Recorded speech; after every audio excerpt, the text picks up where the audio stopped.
will grow from 5 to 8 million people in the next few decades. They need to live somewhere. Some will choose to live here in Moreland. It's a great place to live. Moreland Council knows the challenges and opportunities that this increase in population brings. With 43,000 more people living here by 2036, there are important things to consider, plan for and act on. Things like housing, transport, our open spaces and managing the impacts of construction activity. 43,000 new people, or around 18,000 new households, means taller buildings or more buildings on existing blocks. This is not what many of us are used to, but lifestyles are changing and we need to adapt. We want to encourage these taller buildings to be located near public transport routes and where daily needs like shopping and community services are just a walk away. This way, more people won't mean lots more traffic and congestion. More flexible use of our industrial land can help too. Some land can change to accommodate new work and local jobs, and some can provide housing for more people. We're also looking at ways that some housing can remain more affordable. Council is actively buying property to improve and purchase new parks and open spaces for all residents to enjoy. This is about thoughtful planning for a great future for everyone. The things we love, the vibrant and thriving shopping areas, our great heritage areas, will still be here. But changes need to happen. We want to make sure that any development is of high quality and improves livability. So we're making decisions based on research, data, world's best practice. Good evening, councillors, members of the gallery and to our viewers live streaming tonight's meeting. My name is Councillor Natalie Aboud and I am the Mayor and Chairperson of the Councillor meeting for Planning and Related Matters. It is my pleasure to welcome you to tonight's meeting. Our meeting is being held on the traditional country of the Wurundjeri people and I acknowledge them as the traditional owners. I would also like to pay my respects to their elders, past, present and emerging, and the elders from other communities who may be here today. I acknowledge that currently many Aboriginal and Torres Strait Islander people call Moreland home. I also acknowledge that the Aboriginal and Torres Strait Islander people never ceded sovereignty of their lands and have continuously cared for their country for over 60,000 years as the world's oldest living culture. Members of the gallery, please note that this Planning and Related Matters meeting is being recorded and web streamed live to Council's website and Facebook. This recording will also be available as video on demand. Gallery attendees are advised that they will be recorded during the meeting. Councillors, just as a reminder that in line with the adopted councillor conduct principles as outlined in the Councillor Code of Conduct, councillors should ensure that they conduct themselves in the meeting with integrity, impartially exercise their responsibilities in the interest of the local community and not improperly seek to confer or advantage any person. This behaviour will support principles for leadership and good governance that secures public confidence in the office of councillor. Members of the gallery, in the event of an emergency or disruption, we may be required to take action to ensure the safety of attendees. Please follow the directions issued by council staff and security officers. Thank you for your understanding and cooperation. Tonight's special council meeting for Planning and Related Matters was called specifically to consider the planning application in relation to 116 Dukes Road, Fawkner, as there was a procedural anomaly that meant a casting vote was required at the 26th of June meeting but was not exercised. We intend to review the footage of submissions made to that meeting to ensure those submissions inform our decision. If there are further submissions to be made by objectors this evening, time will be made available. Councillors and officers in attendance. I would like to introduce the other councillors in attendance tonight. Councillor Jess Dorney. To my right, the Deputy Mayor, Councillor Mark Riley. Councillor Alia Farnley. Councillor John Kavanagh. Good evening. Councillor Dale Martin. The officers in attendance tonight are to my left, Narelle Jennings, the Acting Group Manager for City Development, Vida Galante, the Planning Team Coordinator, Jodie Watson, the Manager of Corporate Governance, and Sally Curran, Unit Manager of Governance. Welcome back, Sally. Apologies. Councillors, I note that we have several councillors on leave of absence from the meeting this evening. Councillor Carly Hannon is on leave of absence from the 11th of April till the 12th of August. Councillor Davidson is on leave of absence from the 19th of June to the 31st of July 2019. Councillor Tapanos is on leave of absence from the 17th of June to the 30th of July 2019. And Councillor Yildiz is on leave from the 5th of July to the 21st of July. Councillors, are there any further apologies? Thank you. Declarations of interest and or conflict of interest. Councillors, are there any interests or conflicts of interest to declare? No? Thank you. So, as I said in the introduction to the meeting, we will review the footage of the objectors and developer submissions from the 26th of June meeting. Following that, if there are further submissions, I will invite those objectors to speak. Please note I will prioritise those who did not speak at the 26th of June meeting.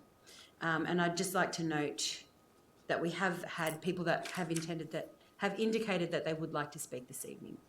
If you are making a submission, please clearly state your name and address for the record. You are requested to present your viewpoints clearly and concisely on why you support or oppose the planning application. Please do not repeat what other earlier speakers have said and keep the discussion focused on relevant issues and points not previously raised. If you are opposed to the planning application, would you please inform the meeting why you are opposed and suggest an alternative approach which would satisfy your concerns? Please use this opportunity to focus on your concerns rather than matters of detail in the officer's report. Please note that there is a limit of 3 minutes for each speaker, but as chairperson, I reserve the right to increase or reduce the time available to any speaker. So I'll now move to the presentation of this report, and the report we have this evening is DCF 5519, 116 Dukes Road, Fawkner, planning application MPS 2018-645. I just want to note that in the interest of time, managing time, long pauses and gaps have been removed from the video, but none of the content from the video is missing. So everything that was said is still there.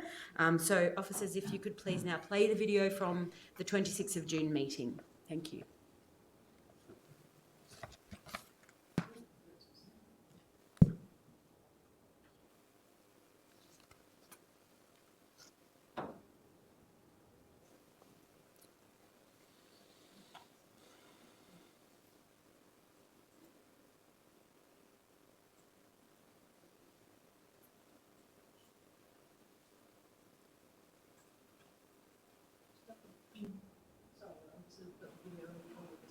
Yep. Just bear with us while we make sure that it's working.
So we'll just try and work out what's happening so we can get some better audio. But if you're at home, this is the bit where you put in the comments, we can't hear anything, and we'll endeavour to work it out.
working verbally if it's not working technologically? Well, we just have to find a way to try and show the comments from last time. There will be people speak now.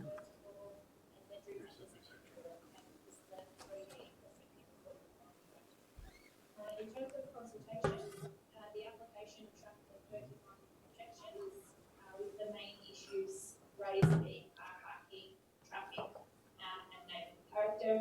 A planning information and discussion meeting was held in late May, which was attended by 2 councillors and 7 objectors. City Development is recommending that the application be approved, subject to conditions. The proposal has strategic support given its location in the Bodling Street neighbourhood centre, and it achieves a high level of compliance with the relevant provisions of the Hall planning scheme, including the burn height and setbacks in the design and development. Key conditions of the recommendation include an increase to the size of the study of dwelling 1, which will also necessitate the dwelling being reduced from residential dwelling to residential dwelling. Also, an increase in landscaping, particularly along the vehicle access way, and a reduction of window to the upper levels. Subject to those conditions, Thank you. Are there any objectors or civilians who wish to speak? Joe Perry, Water Builders Association, and I'm here to voice my objection to the proposed development.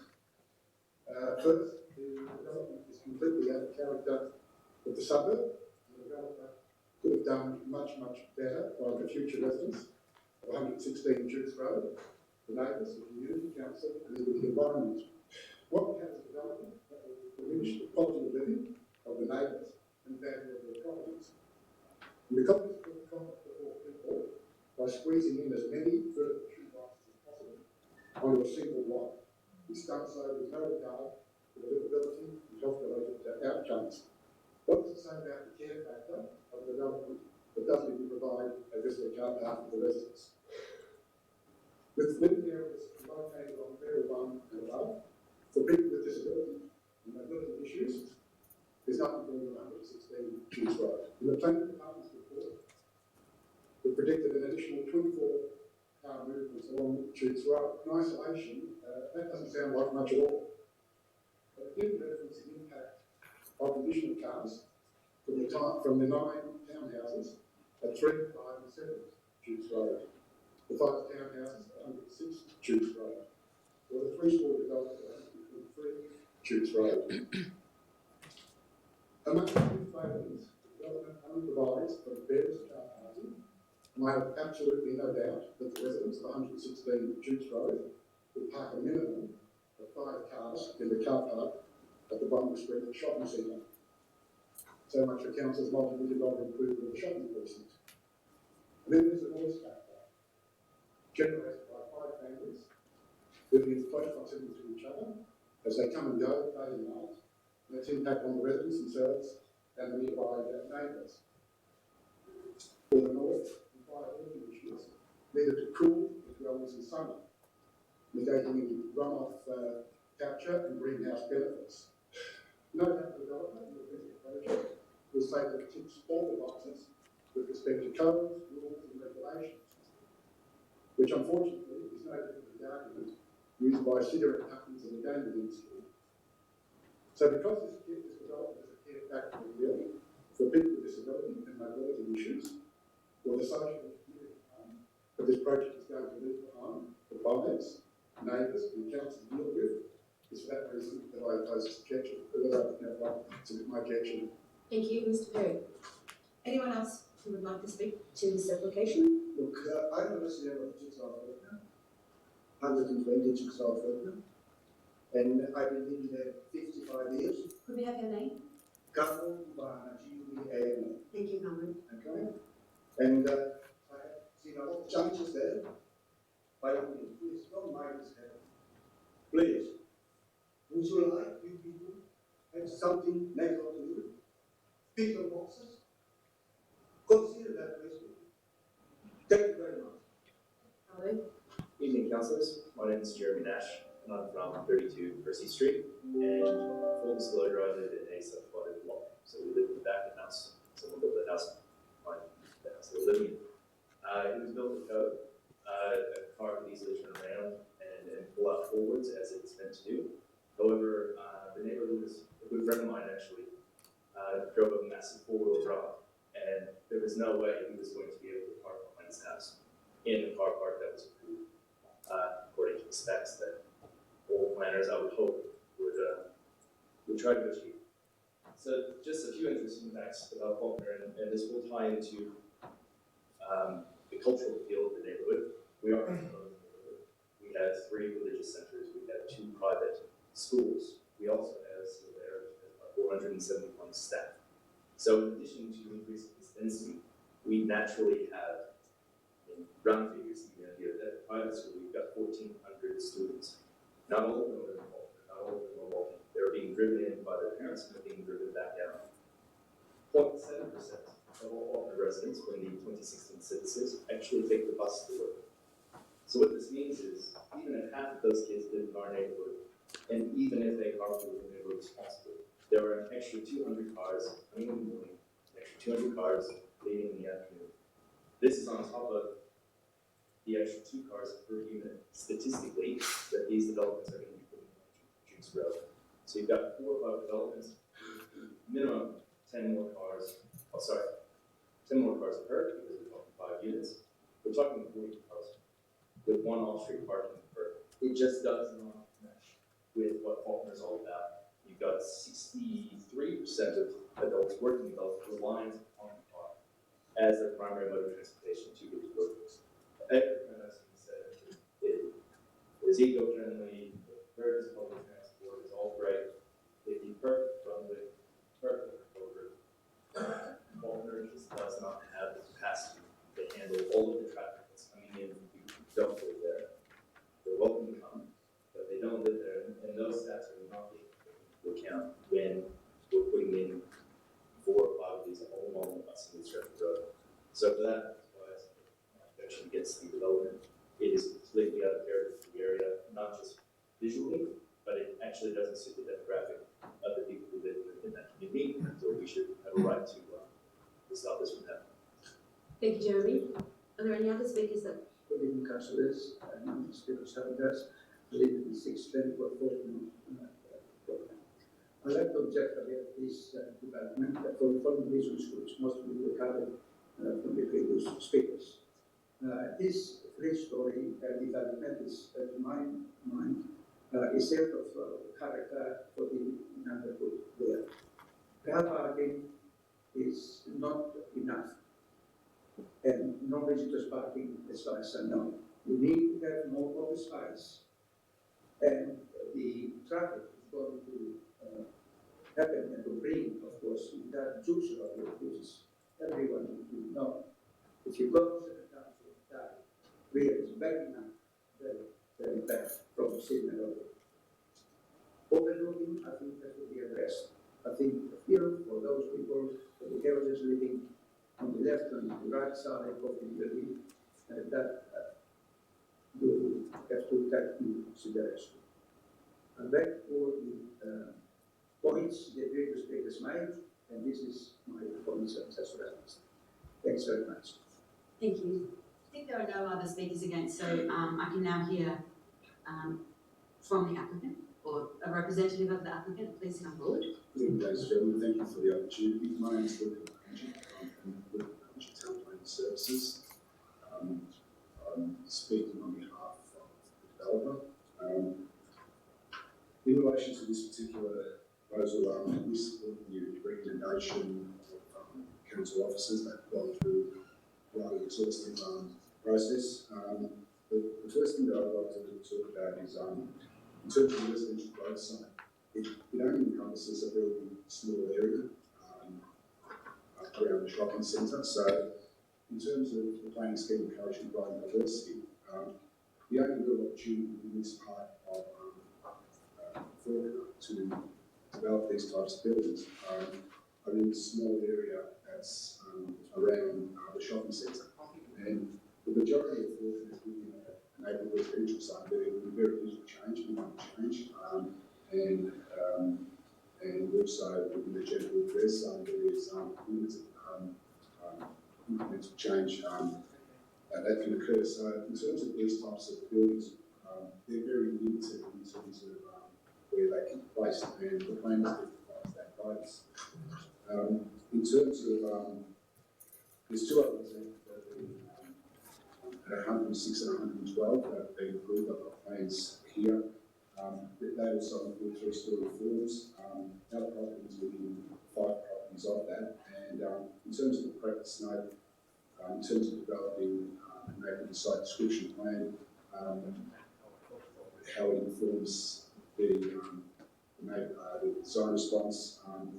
They generally say within 5 properties are key features, and in terms of how it will inform this proposal. And we are within 5 properties of the 2 previous approvals that included 3-storey development. The other thing with this particular site in the short term, it's less sensitive than the other sites where there's been 6 units approved at 112. In terms of on both sides, we have the subject site, we have driveways, and also towards the rear, the property in the rear has sheds and garages. So in terms of the interface, this site has a good opportunity. In terms of the purpose of the zone, the proposal satisfies the purpose of the zone. And there's also VCAT decisions which talk about not wasting an opportunity in terms of development. And especially here, we are in a very small residential growth zone. So in terms of diversity, this small area provides a type of housing that satisfies council's objective for diversity, especially in residential growth zone. Thank you. Thanks very much. Councillors, do you have any questions to put to the officer? Councillor Bolton? Hi, I was wondering if you'd ever given thought to maybe just doing 4 units rather than 5. 5 just seems quite excessive for the site. Yeah. In terms of a few doors down, there's been an issue since the same size big the other one is also comes down. It's also a 3-storey development. And in terms of developing this type of application, unfortunately, reducing the number of dwellings don't really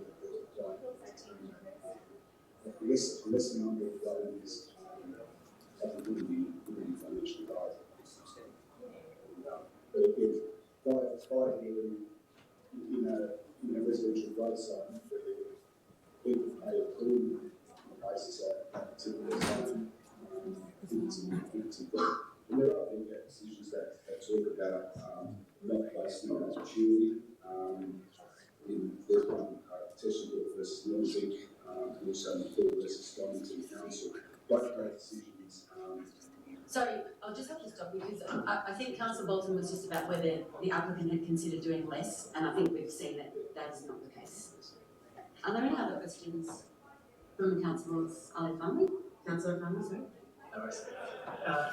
Has your development thought about making the units live more for people with disabilities or needs to be able to move around? Again, in this type of development where they're more than 1 story, again, in a residential growth zone, it implies up to 4 stories is possible. Now, it would be very difficult for somebody to reside in one of these places.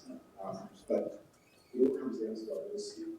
Again, we're talking about a small area that's been designated in a residential growth zone. So, and there are plenty of opportunities in the neighbourhood residential zone where all of the houses are single level, where there are going to be units there, they're more than likely going to be 2-bedroom units at the back of existing houses.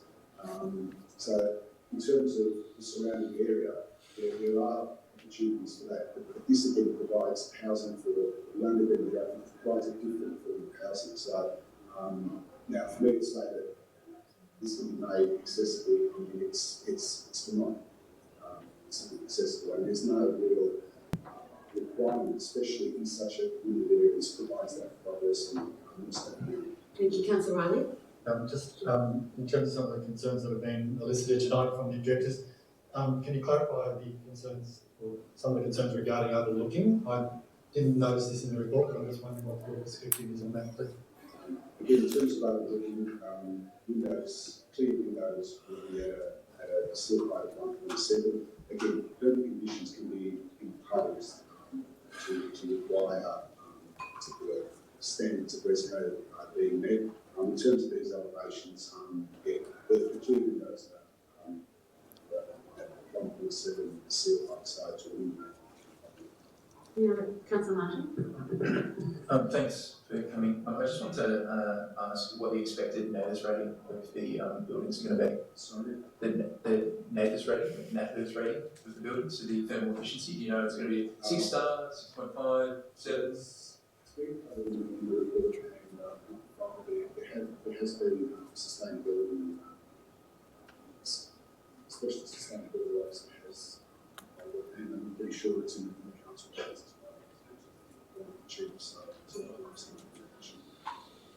So you're not aware of this being there? Well, basically, we rely on consultants to specialist consultants for that information. So, and that was asked for the information stage, which was provided. So, and the recommendations, as far as we're concerned, has been accepted and they've been incorporated in the amendment plans.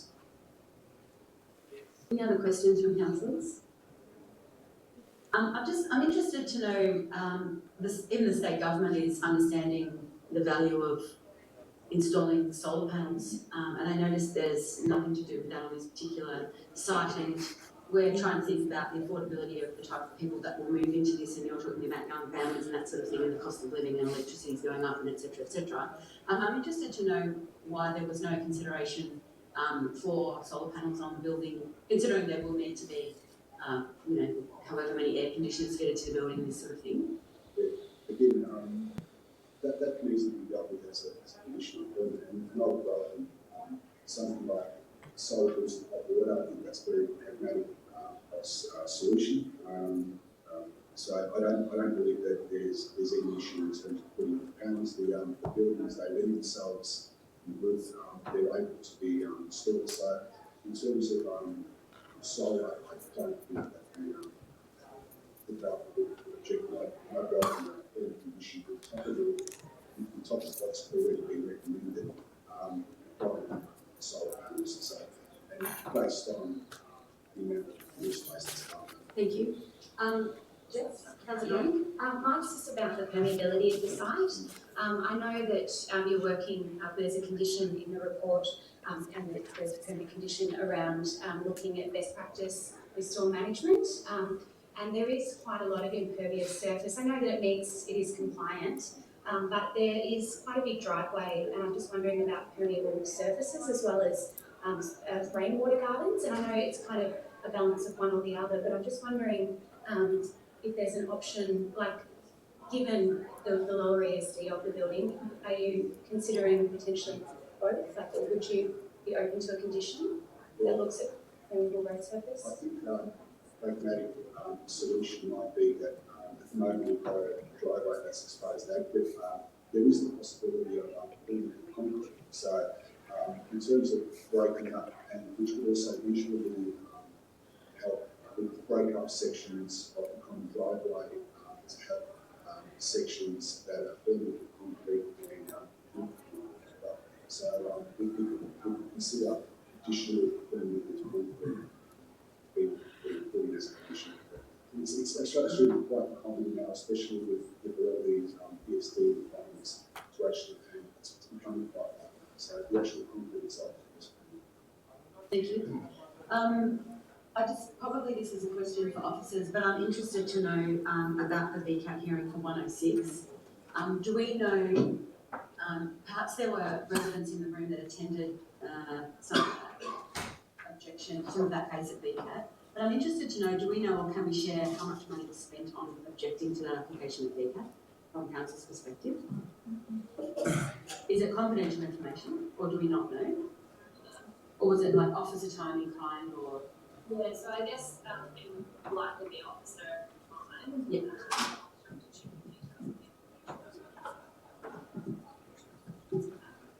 Yeah. And I'm of the understanding that 106 was objected and the objection was not backed by VCAT and it was approved by VCAT. Is that correct? The council refused an application on the site for 6 buildings and Yeah. And was that application approved under delegation or did it come through the chamber? I just can't remember. By council planners, thank you. And then the next question was 112. Can you give me the same information on 112? Did it go to VCAT? Was it refused and was it upheld? 112, to my knowledge, was one that was approved by council officers. It was one that was dealt with prior to the introduction of the design. Yep. So there are different controls in place. Okay, thank you. Okay, so if there are no further questions, can I have a motion please from councillors regarding this item? Okay, so we won't have the motion just quite yet, but what we might do is ask, are there any additional objectors or submitters who'd like to speak? Feel free to come forward. Yep, Joe? Either or, yep, you're both welcome. Hi, Joe Perry again, Fawkner Residents Association, and thank you for the opportunity to voice additional comments regarding this development. As I said last month, my primary concerns about this development is that it deliberately excludes and discourages buyers with disability and mobility challenges, including the elderly. It's easy to say that in isolation, what's the harm? It's just a single development. But that's just it. It's not. This is the third such similar development within 50 metres of each other that share the same design attribute of deliberately excluding the disabled and mobility challenged buyer and potential residents. If this development is approved, there will be 15 multi-level townhouses spread over 3 sites along Duke's Road, within metres of each other, and not a single one that's able to accommodate the disabled and mobility challenged. Each previous approval has emboldened the next developer to follow suit. If approval is given to this development, it may as well include a large sign declaring Duke's Road being a disabled-free zone. This type of project that deliberately excludes the disabled should never be approved by council. And if the developer chooses to refer the matter to VCAT, then so be it. I'm going to end by making the following observation and comment. Around the 116 Dukes Road area, there are many elderly residents. If this developer and the previous two had the vision and foresight to include in their designs dwellings that were appropriate for the disabled, mobility challenged, including the elderly, it would have given elderly residents an incentive to buy one of their units and then sell their current homes that could then be utilised to help address the housing shortage, a fantastic win-win outcome. But instead, we have a missed opportunity and an appalling example of greed embodied in an uncaring, unsustainable project that deliberately excludes the disabled, the aged and mobility challenged, just to maximise profits and property yield, including the legacy of problems I outlined last month that this council will have to deal with in the future as a result of this development. So please say no to this project. Thank you, Joe.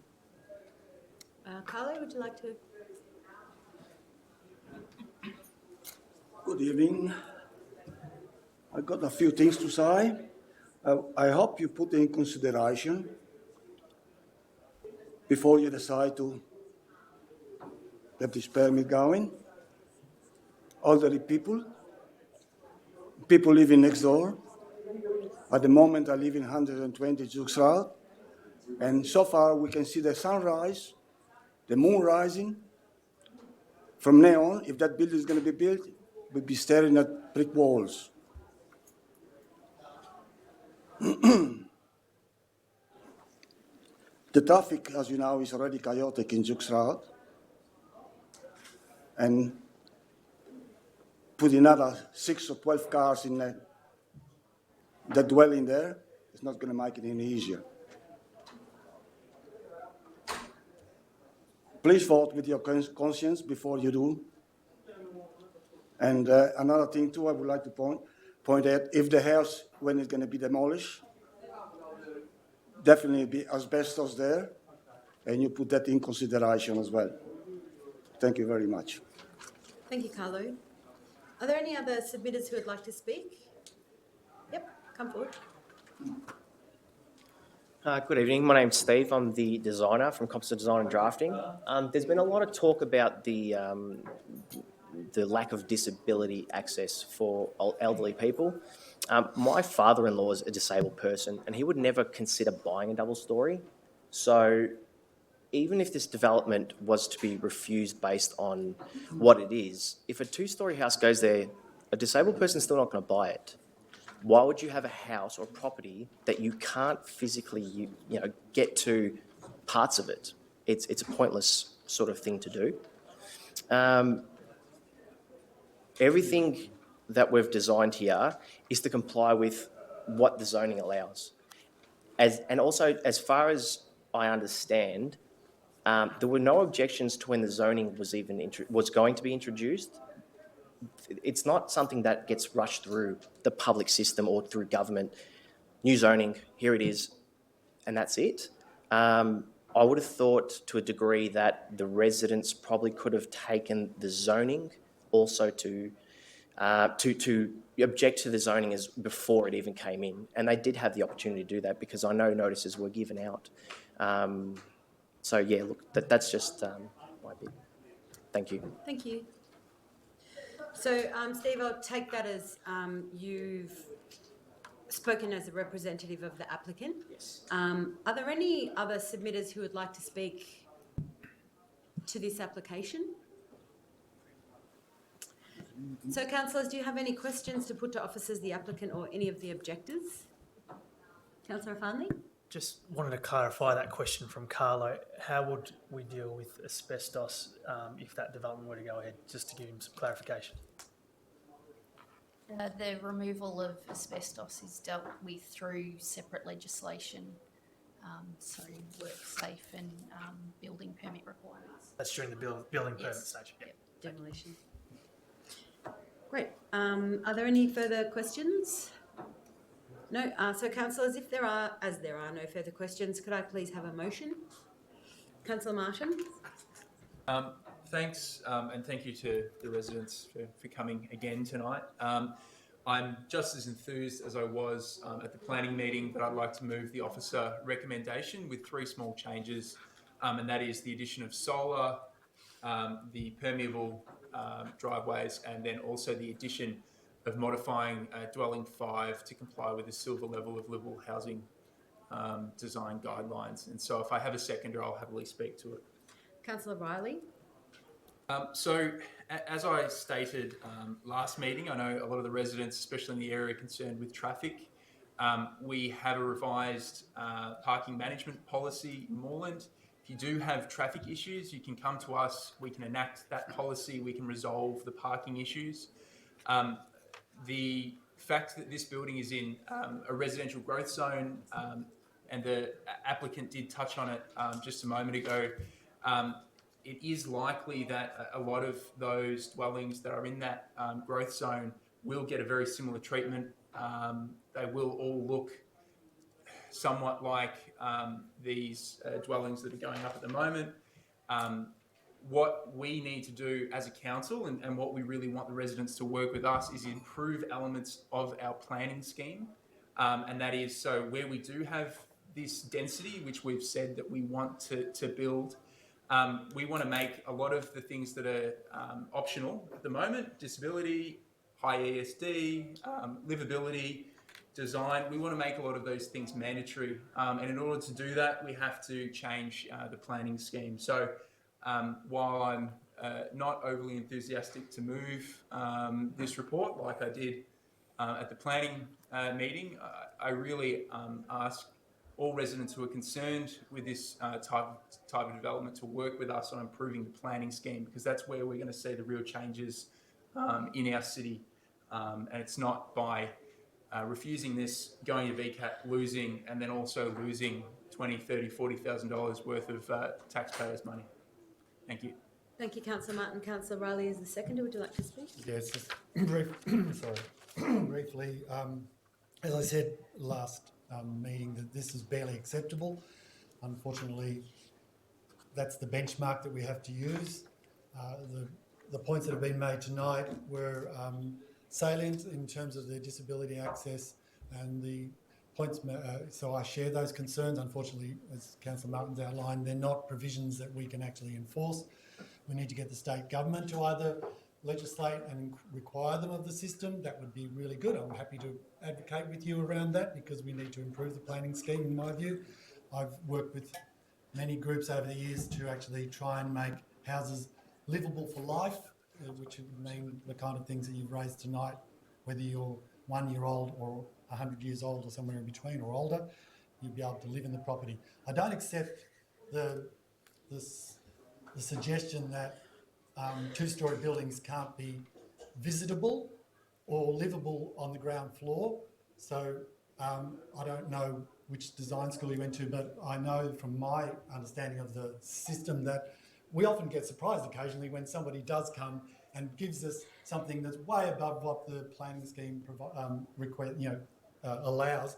And I would like to be here tonight supporting something like that. Unfortunately, I can only support an acceptable outcome, which actually means we have to require Unit 5 get some amendment rather than all 5, so rather than the other 4. So we're trying to do something in that regard, but and for that reason, I'm seconding this motion and hope that we can actually try and work, as Councillor Martin suggested, to improve the requirements around accessibility and visitability in our properties.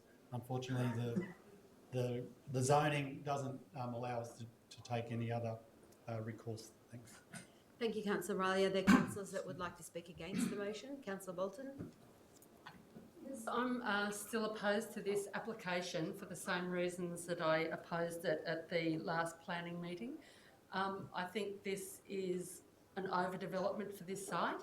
I think for a block of units that's really close to the shops in an area that's got appalling public transport, you need at least some of those dwellings to be accessible for people with disabilities.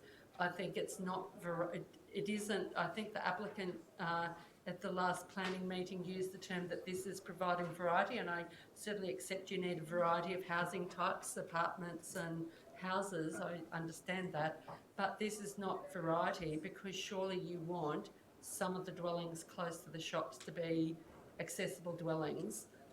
So that people who are elderly or have disabilities can easily visit the shops. Secondly, I'm opposed to it because of its proximity to the intersection of Dukes Road and Bonwick Street, which is now starting to have so much traffic because there's been a big increase in population in Fawkner, and so now it's starting to be quite dangerous, that intersection for the amount of traffic, and now there's new unit blocks being developed. So I think this is an overdevelopment for this site. If there are less units on it, I think it might be acceptable, but at 5 units, I think it's too much. Thank you, Councillor Bolton. Are there any councillors who would like to speak to the motion? Any other councillors? So I'll put the motion to the vote. All those in favour? Against? Declare that carried. So I'll now move to the officer to outline the next steps. Thank you, Councillor Abood. Following the issue of, Council has decided to issue a notice of decision to grant a planning permit for this application, subject to the amended recommendation. And following the issue of that decision, the objectors and the applicant will receive a copy, and objectors will have 28 days to appeal the decision at VCAT.